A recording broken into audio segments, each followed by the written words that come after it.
ବିକ୍ରି ହେଇଯିବି ହେଲେ ମୋ କଥାରେ ମୁଁ କେବେ ଖିଲାପ କରିବି ଭାଇ ଏତେ ଟଙ୍କା ତମେ କୋଉଠୁ ଆଣିଲ? ଟଙ୍କା ମୁଁ କୋଉଠୁ ଆଣିବି ସେ କଥା ତୋର ଜାଣିବା ଦରକାର ନାହିଁ। ତୁ ପାଠ ପଢିବୁ ଡାକ୍ତର ହବୁ ଆମ ମାନଙ୍କ ନାଁ ରଖିବୁ ବାସ୍। କିନ୍ତୁ ଭାଇ ବଡ ଭାଇ ଠିକ କଥା କହିଛନ୍ତି। ତମେ କୌଣସି କଥା ଚିନ୍ତା କରିବ ନାହିଁ। ତୁ ଯା ଶୀଘ୍ର ରେଡି ହେଇଯା। ଭାଇ ଏ ଟଙ୍କା କୋଉଠୁ ଆଣିଛନ୍ତି? ନ କହିଲା ପର୍ଯ୍ୟନ୍ତ ମୁଁ କେବେ ଯାଇପାରିବି? ତମ ଭାଇକୁ ଅବିଶ୍ୱାସ କରୁଛ? ଭଗବାନଙ୍କୁ କେବେ ଅବିଶ୍ୱାସ କରିବନି ଭାଉଜ। ଘରର ଜମି ବାଡ଼ି ଯାହା ଥିଲା ତ ମୋ ପାଠ ପଢାରେ ବିକ୍ରି ହେଇଯାଇଛି। ଏମିତିକି ଘର ଝିଅ ବନ୍ଧା ପଡ଼ିଛି। ତାହେଲେ କିଏ ବା କାହିଁକି ଭାଇକି ଏତେ ଗୁଡ଼ା ଟଙ୍କା ଦବ? କୋଉ ସ୍ୱାର୍ଥ ପାଇଁ? ଭାଇ ଏତେ ଟଙ୍କା ତମେ କୋଉଠୁ ଆଣିଲ?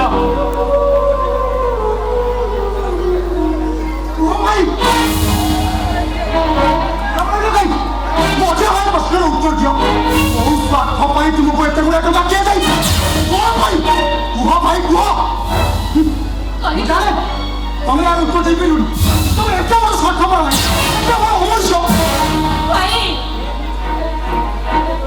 ତମେ କାହାକୁ କଣ କହୁଛ? ଯୋଉ ଭାଇ ଆମ ମାନଙ୍କୁ ମଣିଷ କରିବା ପାଇଁ ରାତିକୁ ଦିନ କରିଦେଇଥିଲି ତମେ ସେଇ ଭାଇକୁ ଅମଣିଷ କରିପାରିଲ କେମିତି? କେମିତି?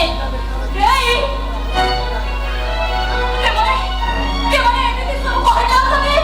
ତମେ ଏମିତି ନିରାଶ ହେଉଛ କାହିଁକି? କଣ ହେଇଛି? ସତ କହିଲ ତମେ ଟଙ୍କା କୋଉଠୁ ଆଣିଛ? ସତ କହିଦିଅ ଭାଇ ସତ କହି ତମେ ଏମାନଙ୍କ ମୁହଁ ବନ୍ଦ କରିଦିଅ। ତମେ ମାନେ ମତେ ବିଶ୍ୱାସ କର ଏ ଟଙ୍କା ମତେ କିଏ ଦେଇଛି? କଣ ପାଇଁ ଦେଇଛି? କୁହ ଭାଇ କୁହ। ତମେ ମାନେ ମୁଁ ତମ ସମସ୍ତଙ୍କୁ ମିଳିଛି କର ହେଲେ ମତେ ମିଳେ ଭାଇ। ଛି ଭାଇ ଛି ତମେ ଆପଣଙ୍କୁ ମଣିଷ କରିବା ପାଇଁ ଏଥିରେ ମୋର କାମ କରିପାର।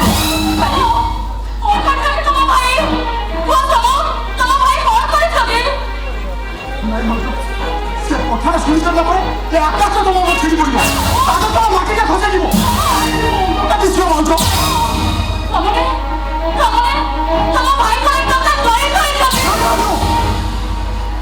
ଜଣେ ଦେବତା ଦୁନିଆରେ ଏତେ ବଡ଼ କଥା ମୁଁ କହିପାରିବି ଯିବ।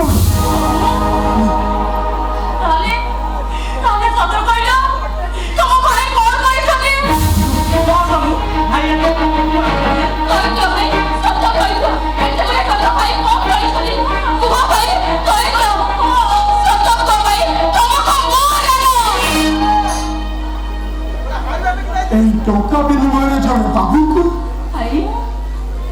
ଭାଇ ତାଙ୍କର ଗୋଟାଏ କିଡନୀ ବିକ୍ରି କରିବେ।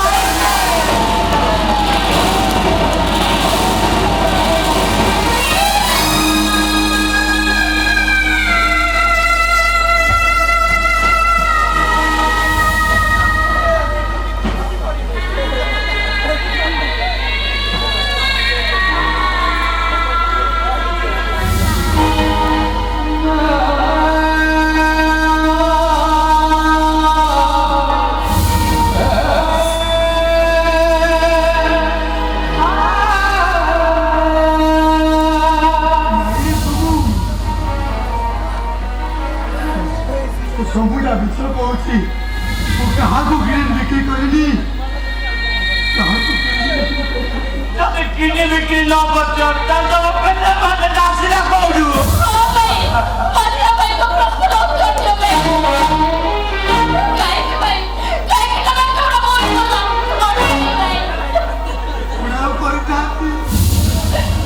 କେତେ ଲୋକଙ୍କୁ ହାତ ପକେଇଲି ନେଉଳା ହେଲି କେହି ମୋ ଦୁଃଖ ଶୁଣିଲେନି। ବିନା ସ୍ୱାର୍ଥରେ କାହିଁକି ମୋତେ ଏତେ ଟଙ୍କା ଦେଇଥିଲା? ପେପରରେ ଆଡଭାର୍ଟାଇଜ ବାହାରିଥିଲା ଜଣେ ବାବୁଙ୍କର ଫିଲ୍ମ ଦରକାର ଆଉ ତା ବିନିମୟରେ ସେ 10 ଲକ୍ଷ ଟଙ୍କା ଦେବେ। ବାଧ୍ୟ ହୋଇ ମୁଁ ସେ ବାବୁଙ୍କ ପାଖକୁ ଯାଇଥିଲି। ମୋ କିଡନୀ ବିନିମୟରେ ସେ ମୋତେ 10 ଲକ୍ଷ ଟଙ୍କା ଦେବେ। ସେଇ ସମୟରେ ମୋ ସାଙ୍ଗ ମୋତେ ଫୋନ କରି ଜଣେଇଥିଲା ମୁଁ ଯାଇ ମେଡିକାଲ ପହଞ୍ଚିଲା ବେଳକୁ ତମେ ସେଠୁ ଚାଲି ଆସିଥିଲ।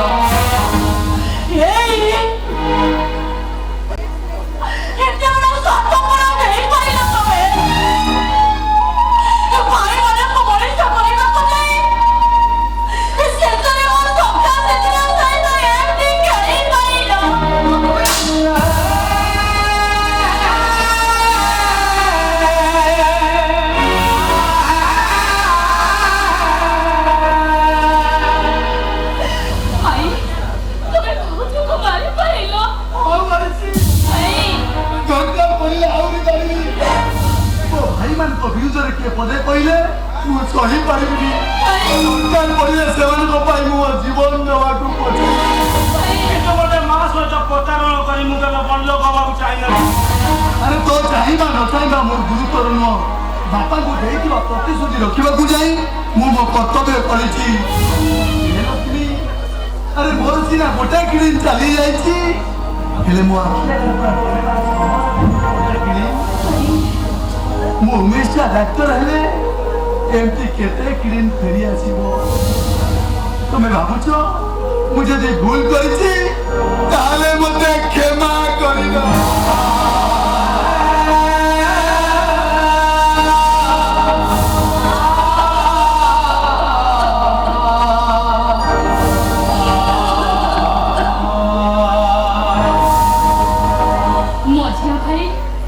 बड़ भाई त्यागर मूल्य तमें केवे भूली न जा। सुख किणवा दुखर दरिया से फसई न दिया। निश्चय मन रखी भाई प्रथम मु डॉक्टर हो फेरी आसला मोर प्रथम ट्रिटमेंट हे मो भाई सुरक्षा। भाई केते कष्ट हेले भी लगे किडनी जोगाड़ करी मो भाउज को शंखा सिंदूर को अटूट रखी।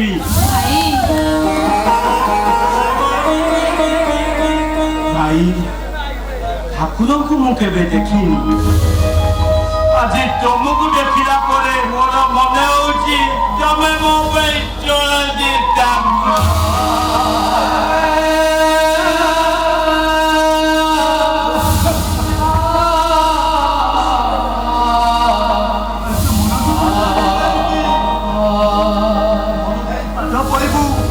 बापा स्वप्न को साकार करू जीवन सारा लहू लहू एकाठी कर मुझे सुख को अपेक्षा करिछि। सुख मो फगुण हो आसो आ मो अगणारे ओल्लै मते कुंडाई धरी करिवो।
ପାରେ ନା ସେ ଅମର ସେ ଅଜୟ ମହାନ୍ତି ଭୋକିଲା କୁକୁର ଗୁଡ଼ା ଭୋକ ବିକଳରେ ଭୋକିବା ଆରମ୍ଭ କଲେ ସେମାନଙ୍କ ମୁହଁକୁ ରୁଟି ଦି ଖଣ୍ଡ ଫିଙ୍ଗି ଦେଲନି ଲାଙ୍ଗୁଳ ଜାକି ପଳେଇ କାନ୍ତେ ସେଗୁଡ଼ା ରୁଟି ପାଇ ଯିବା କୁକୁର ନୁହନ୍ତି ସେଗୁଡ଼ା ପୁରା ହେଲେ ଆର୍ଟିସନ୍ ମାଂସ ଦି ଖଣ୍ଡ ଦେଇଦେଲନି ଏକଦମ ଚୁପ୍ ହେଇଗଲେ ମତେ ଦେଖିଲ ଆରେ ପିଅର ଦେଶୀ ଖାସି ମାଂସ ଯାଚି ହେଲେ ମୋ ମୁହଁ ଉପରେ ରୋକ ଫିଙ୍ଗିଲା କହିଲା 20,000 ଟଙ୍କା ଦେଲା ପରେ ଡାଇରେକ୍ଟ ମନା କରିଦେଲା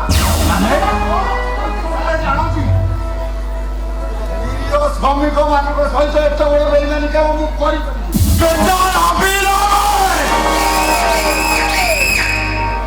ତାହେଲେ ୟା ଭିତରେ ଶ୍ରମିକ ମାନଙ୍କର କିଏ ଗୋଟେ ନେତା ହେଇଯାଇଛି ମହାନ୍ତି ସେଇଟା କିଏ ଆମ ଶ୍ରମିକ ମାନଙ୍କୁ ମୋଟେଇ ଧର୍ମଘଟ କରିଦେଇଛି କହୁଛି ଏ ବର୍ଷର ଭର୍ତ୍ତି ବୋନସ ନଦେଲେ ଆମ କାରଖାନା ବନ୍ଦ କରିଦବ ହେଇ ଦେଖୁନାହାନ୍ତି କେମିତି ଏଇ ଆଡକୁ ଘାଇଲା ଗଡ଼ି ମାଡ଼ି ଅଛି ନମସ୍କାର ସାର୍ ଆରେ ବିବେକ ବାବୁ ଆସ ବସ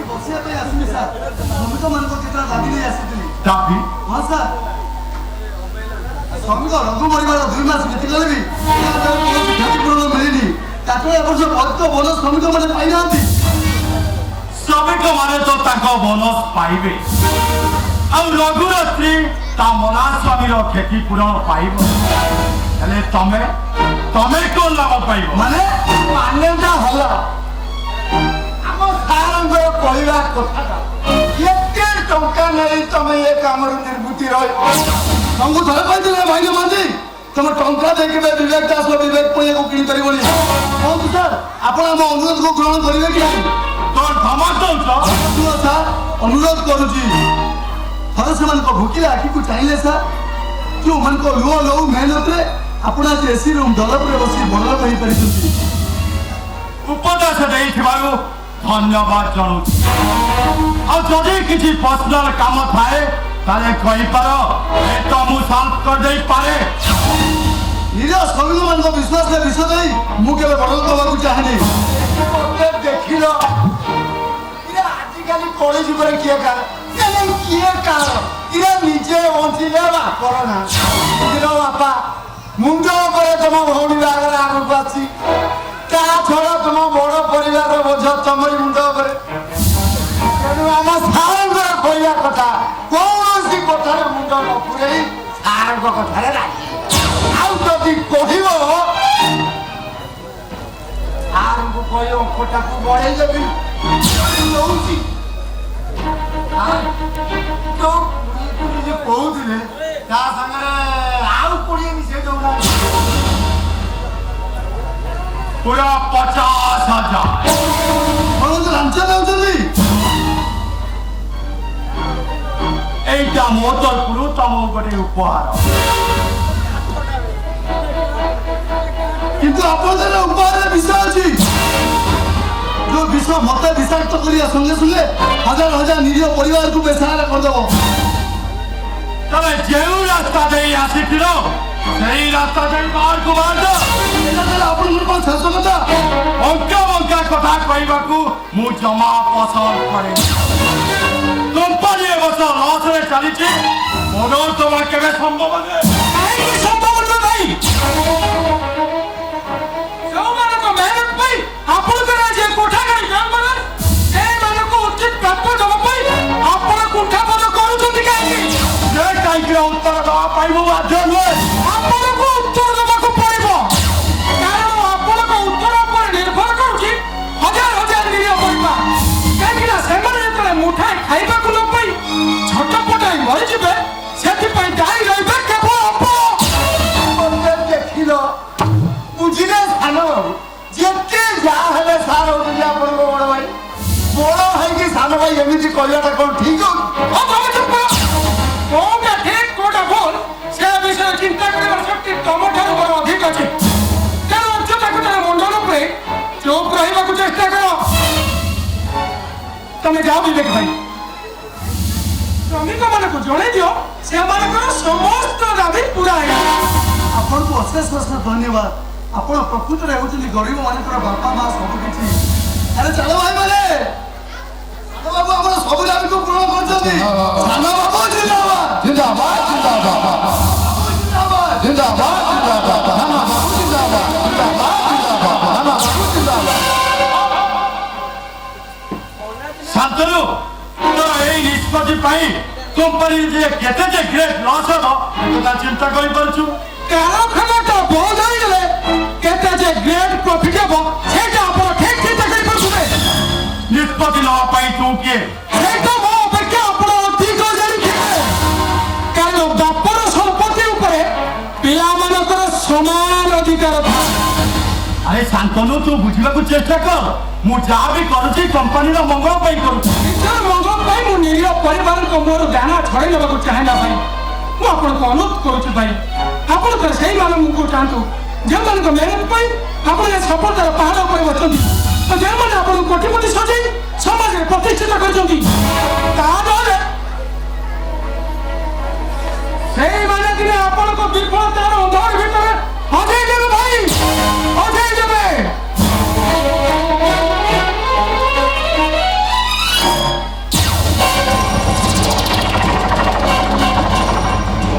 মহান্তি শান্তনু কোর্ট পাইগলা শুনিল তো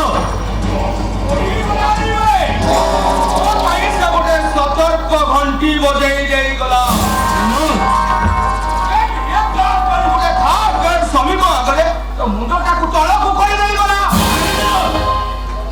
সে বিবেক দাস মু ছাড়িবিনি তো পরিবারকু বরবাদ করদেবি তা হাতে ভিক্ষা তাড়াতাড়ি দেবি ভিক্ষা কিন্তু তার পূর্বରୁ যেহেতু হাতে ভিক্ষা দাও ধরে চালে যাবে ମାନେ ନା ସାର ବୁଝିପାରୁନ ଆମ ଯେମିତି ଆପଣଙ୍କ ପଛରେ ଲୋକ କରି ଲାଗି ଯାଇଛନ୍ତି ଯେତେବେଳେ ଯେ କିଏ ଭିକ୍ଷା ତା ଧରିବ ସେ କଥା କିଏ କହିପାରିବ। ନାହିଁ ମହାନ୍ତି ଏତେ ବଡ଼ ସର୍ବନାଶ ହେବାକୁ ମୁଁ କେବେ ଦେବିନି। ଏଠାରୁ ସତର୍କ ହୋଇଯାଅ। ଆପଣ ମରିବା ସଙ୍ଗେ ସଙ୍ଗେ ଚକ୍ରଟା ବି ବଢ଼େ ଏବେ କେବେ ତାକୁ ଜବାବ କର ତୁ ଯାହାକୁ ବୁଧ ବଦଳ ଦେଇ ବସୁଛୁ ସେଇଦିନେ ତୋତେ ଦଂଶନ କରିବ। ସେ ମତେ ଦଂଶନ କରିବା ପୂର୍ବରୁ ମୁଁ ତା ବିଶ୍ୱରାନ୍ତ ଗ୍ରହ ଜାଣି ଦେଇଥିବି ଆଉ ସେ ବିବେକ ଦାସକୁ ମୁଁ କେବେ ଛାଡ଼ିବିନି ତାକୁ ବର୍ବାଦ କରିଦେବି। আরে সে কথা ছাড় আমার কথা চিন্তা কর আরে আমার বিজনেস কেতে টাকা গলা বিন্দর অসল কথাটা কইବାକୁ ମୁଁ ভুলি ଯାଇଥିଲି আসন্তা কালি মিস্টার সাক্সেনা এয়ারপোর্টে পৌঁছিবে মালটা ঠিক জায়গায় পৌঁছিবা দায়িত্ব হলা তোর। আরে তোর সে কথা চিন্তা করনি মাইকেলକୁ କହିଲୁ এরকম অপেক্ষা করেছিল মিস্টার সাক্সেনা ওলেগা হাতে সে গ্রিন সিগন্যাল দেব তারপরে যা হবো ମୁଁ বুঝিনি আসুছি।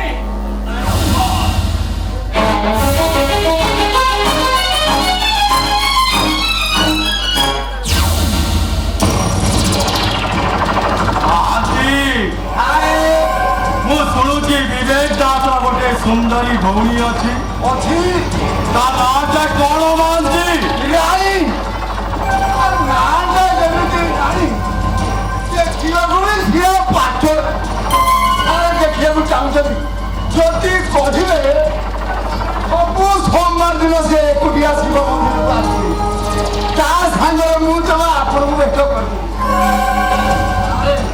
ନିଛାଟିଆ ଜଙ୍ଗଲ ଭିତରେ ଏକା ଆସୁଛି ଚାହିଁବେ ସୁବିଧା